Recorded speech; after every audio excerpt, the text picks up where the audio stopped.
এখন আপাতত উড়িষ্যার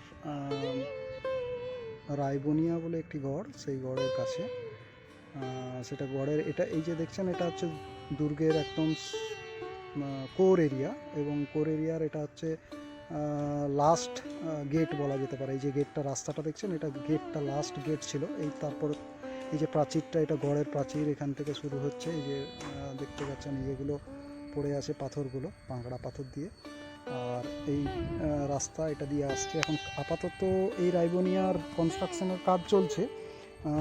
এটা অনেক দিন আগের থেকেই শুরু হয়েছে। এখানের ওই রুরবান পঞ্চায়েত সমিতি জলেশ্বরের এরা এখানের থেকে এই কাজটা সরকারের পক্ষ থেকেই করা হচ্ছে। এই যে দূরে দেখতে পাচ্ছেন, এটা হচ্ছে জয়চণ্ডীর মন্দির। মানে এটা মূল এই যে এরিয়াটা দেখতে পাচ্ছেন, এটা হচ্ছে টোটালটাই জয়চণ্ডীর মন্দির রায়বনিয়া গড়ের। এটা গড়টা অনেক বড়, প্রায় মোর অন লেস প্রায় 2 কিলোমিটারের সারাউন্ডিংয়ে একটা গড়।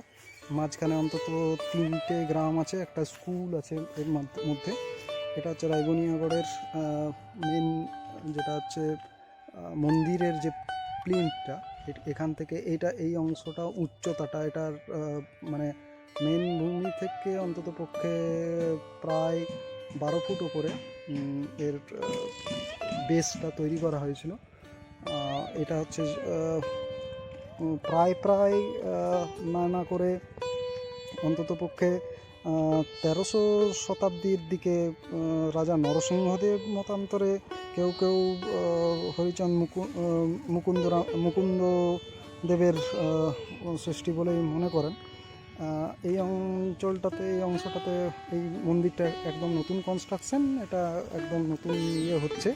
এটা দুটো মন্দির নতুন কনস্ট্রাক্ট হয়েছে। এখানে একটা শিব মন্দির, এদিকেও আবার একটা ছোটোখাটো একটা মন্দির। এটা জয়চণ্ডীর যে মেন মন্দিরটা ছিল, ওটা ওখানে ছিল। পরবর্তী ক্ষেত্রে দেবী মূর্তি এখানে স্থানান্তরিত করা হয় এই অংশটাতে।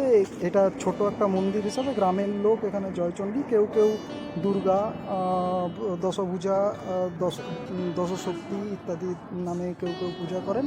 তবে এটা মূলত যেটুকু বোঝা যাচ্ছে এই মন্দির দেখে, এটা হচ্ছে অনেকটা যেটা গরামথান বা বড়ামথান টাইপের, যে জয়চণ্ডীর বলে চণ্ডীকার যে গ্রাম্য দেবতা হিসাবে এটা পূজিত হতেন। এটা সম্ভবত এটা গৃহদেবতা হিসাবে নরসিংহদেবের দুর্গে বা গড়ে স্থান পেয়েছিল। এটা গড়ের এই জয়চণ্ডী মন্দিরে ঢোকার এটা হচ্ছে মূল গেট। এই যে দেখছেন, এটা মূল গেট জয়চণ্ডী মন্দিরের। এখান থেকে এই যে এটা কিন্তু বেস, এটা ওপরে এই অংশটা, এই যে গোটা ইয়েটা দেখতে পাচ্ছেন, এই অংশটা এদিকেও দেখা যাবে। এই অংশটা প্রাচীরের মতন করে একটা এই প্রিন্টটাতে বেস তৈরি করা হয়েছে, এবং এটা প্রায় 25-30 ফুটের মতো চওড়া। সম্ভবত এখানটায় কোনো একটা উড়িষ্যার যে রীতি রেখ দেউলের রীতিতে তৈরি মন্দিরটা।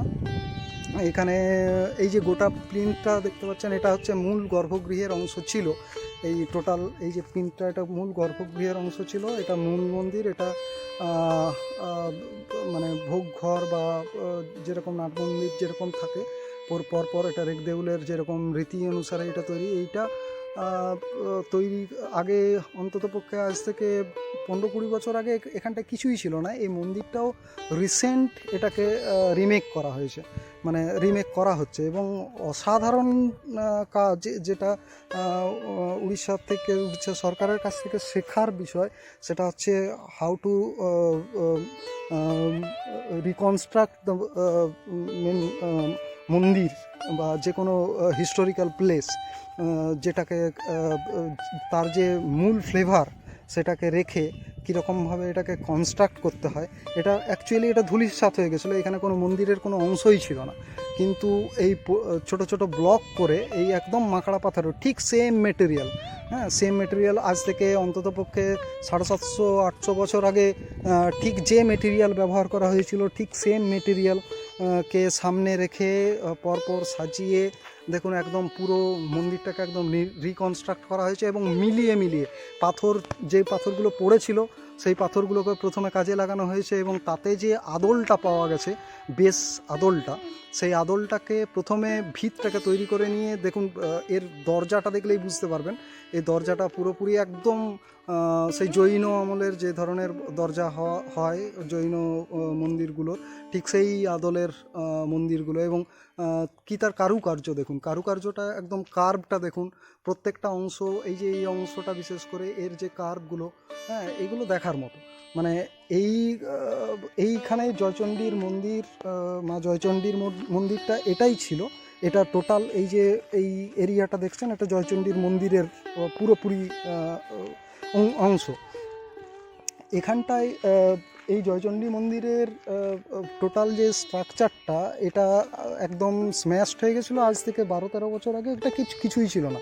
এই 5-6 বছর হলো এই কনস্ট্রাকশনটা, এই মন্দিরটা আজকে যে জায়গাটায় দেখছেন, এই জায়গাটায় এসে দাঁড়িয়েছে আপাতত। তো আশা করছি কিছুদিনের মধ্যে এটারও একটা ভালো একটা দর্শনীয় স্থান হতে চলেছে।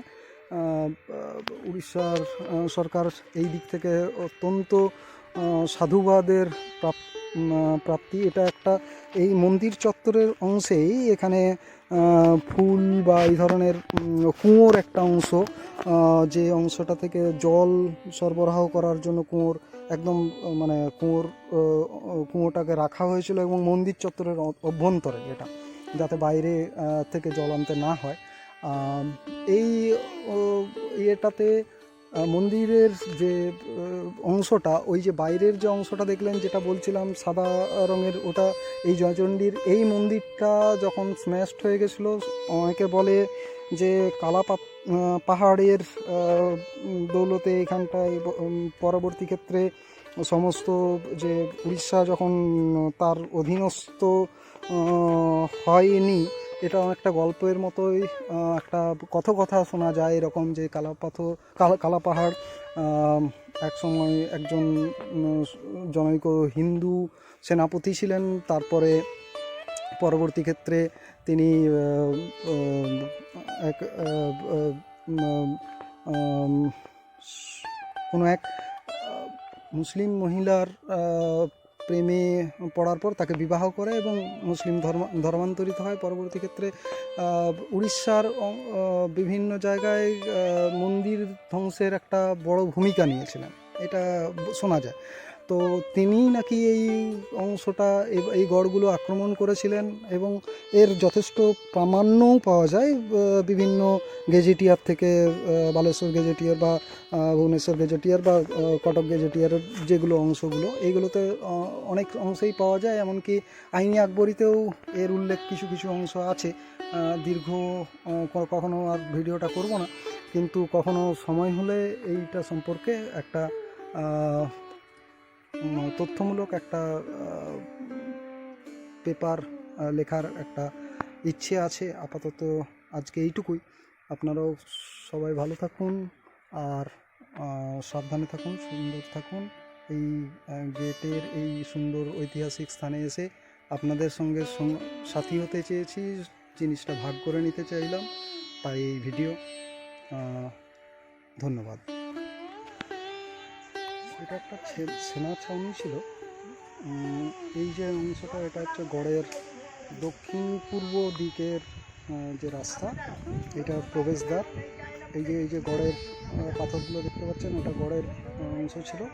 আর ও পাশটা হচ্ছে পরিখাটা, এই অংশটা দিয়ে এটা প্রবেশ পথ ধরা হতো। এবং প্রবেশ পথের ওই যে সেনা ছাউনি বা ওই অংশটা, যেটা হচ্ছে দুর্গের ঢোকার যে প্রবেশদ্বারের দুপাশে সম্ভবত এই ধরনের দুটো মূর্তি থাকা উচিত ছিল।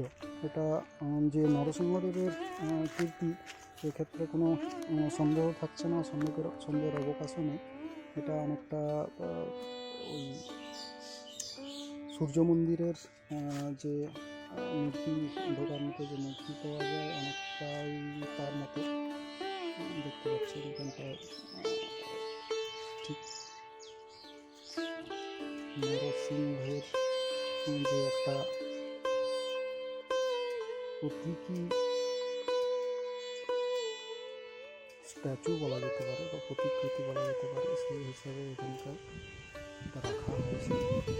কিন্তু এটাকে শিব মন্দিরের শিব থান বলে এটাকে ইঙ্গিত করে। এটা হচ্ছে দুর্গের সেনাছাউনির যে ওপরের দিকের যে অংশটা থাকে সেইটাই, তাই মা দুর্গা হিসেবে এখানে পূজিত হন।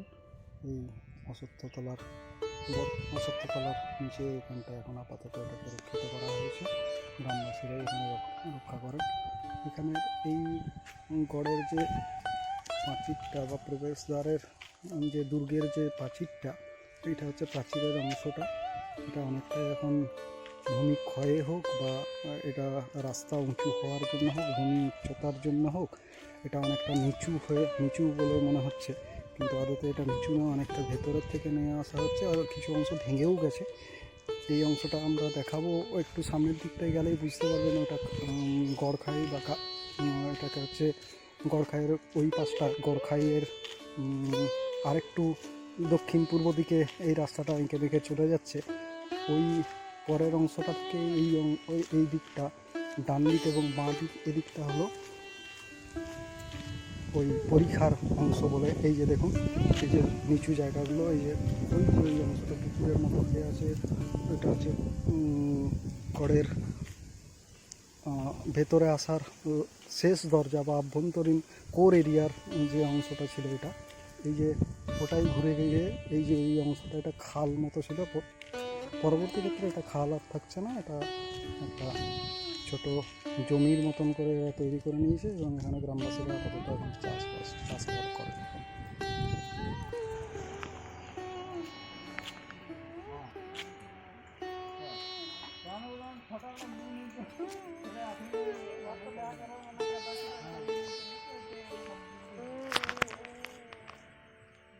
এটা জয়চণ্ডী মন্দিরের ঠিক দক্ষিণ পূর্ব দিকের গেট এটা। এই যে রাস্তাটা, এটাই ঘুরে দক্ষিণ পূর্ব দিকের গড়ের দিকে রাস্তা দিকে চলে যাচ্ছে, বাইরের অংশ দিকে চলে যাচ্ছে।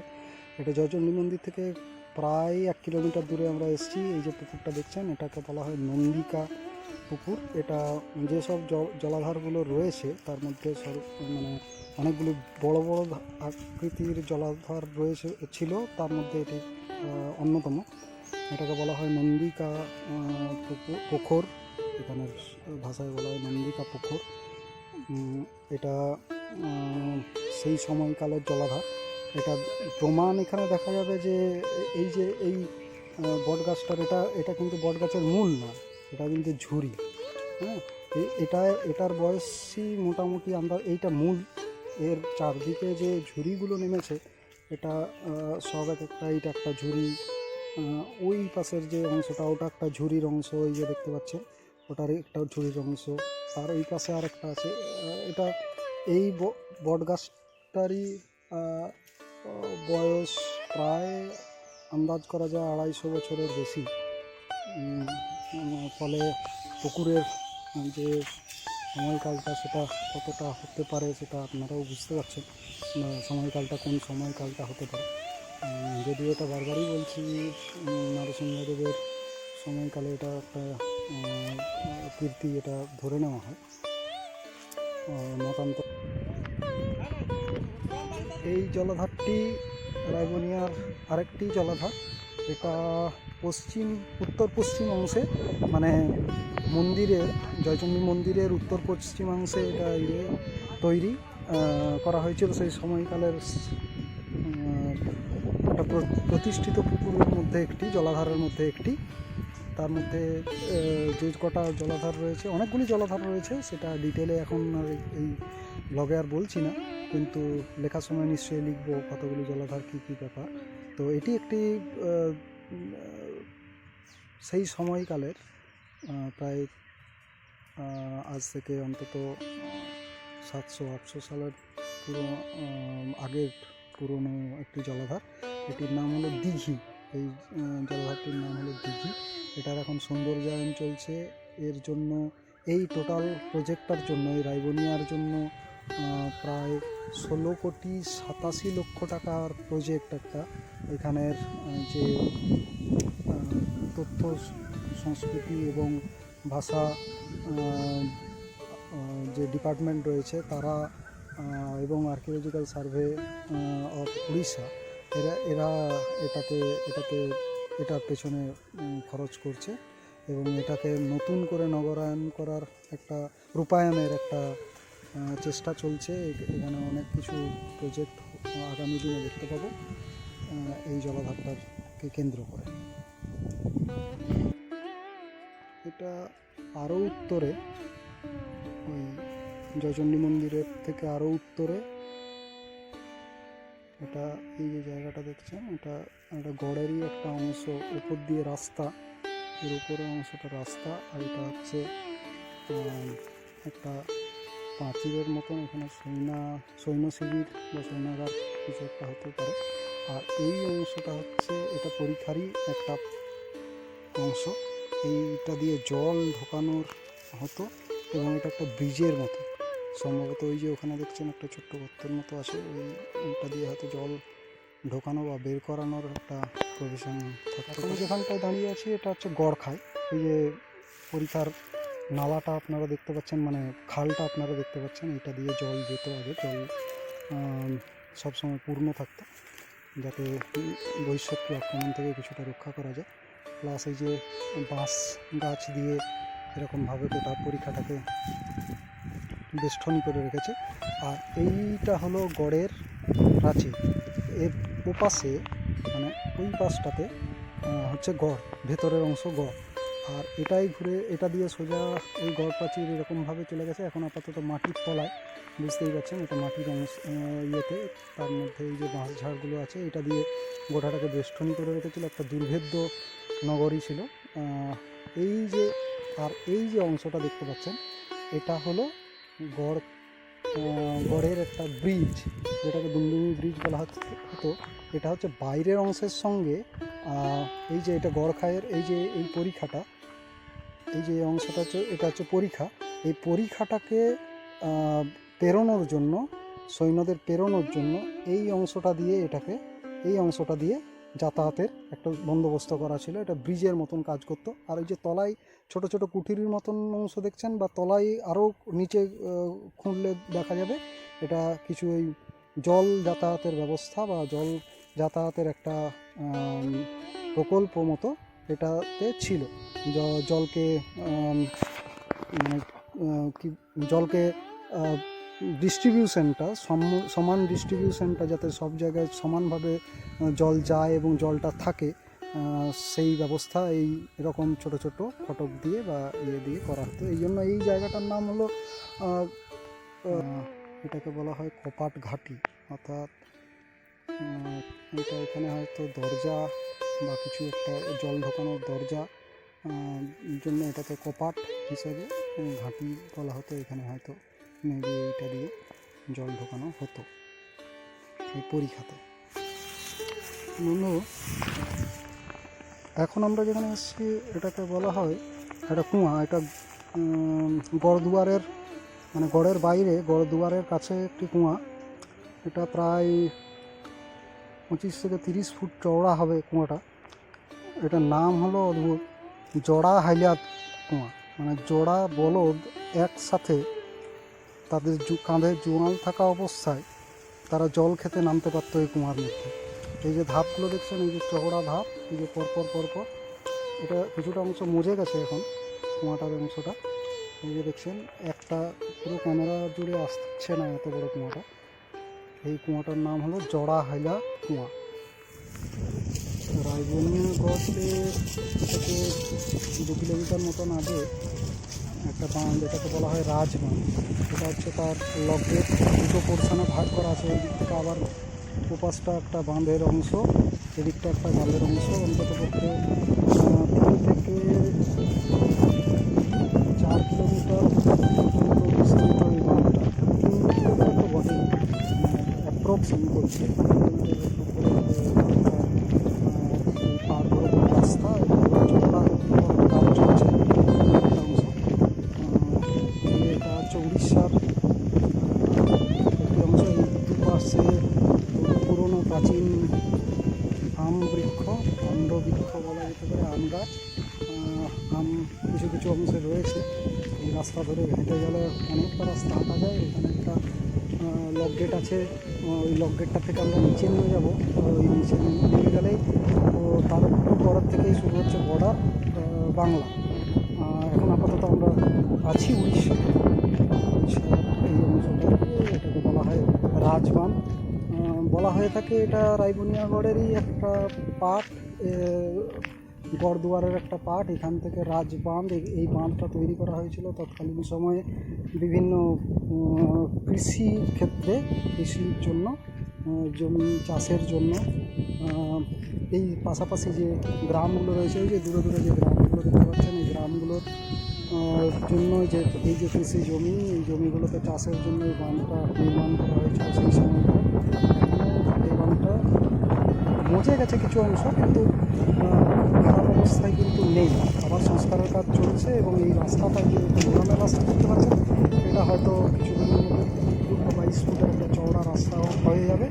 এটাই হয়তো মেন রোডও হয়ে যেতে পারে, বাংলার সঙ্গে সরাসরি জলেশ্বর বাংলা রাস্তাটার সংযোগ রাস্তা হিসাবে এটাকে ব্যবহার করবে উড়িষ্যা সরকার।